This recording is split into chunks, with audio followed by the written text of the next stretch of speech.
Alors là, c'est une vidéo pour apprendre à faire les chiffres. C'est la deuxième partie. On avait fait les chiffres du 1 jusqu'au 5. Et là, on va voir le 6, le 7, le 8 et le 9. Donc, je commence par le 6. Alors, pour le 6, on commence tout en haut. Et on va faire le 6 comme s'il faisait une galipette. Voilà, comme si on enroulait le 6. Je recommence, on commence tout en haut et on lui fait faire une galipette. Voilà, donc le 6 c'est celui qui a la tête en bas. C'est maintenant le 7.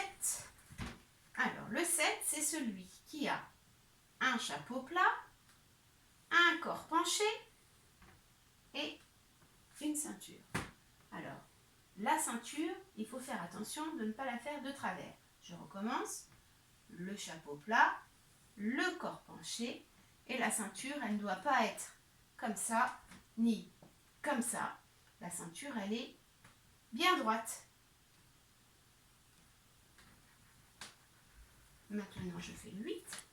Alors, le 8, souvent on a l'habitude de faire deux petits ronds, l'un en dessous de l'autre, comme un bonhomme de neige. Mais quand on veut bien faire le 8, ça n'est pas la bonne technique.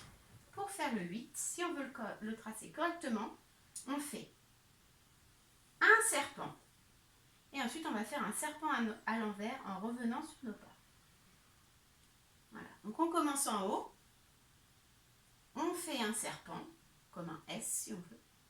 Et ensuite, on referme notre 8 en faisant le serpent à l'envers. Voilà pour le 8. Et enfin, le 9. Alors, le 9, on sait que c'est le 6 à l'envers. On va dire même le 9, lui, il est à l'endroit parce qu'il a la tête en haut. Donc, on lui fait sa tête.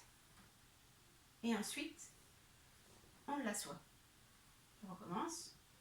On lui fait sa tête. Donc, on fait un joli rond. Et ensuite, on l'assoit. Voilà, à vous de vous entraîner.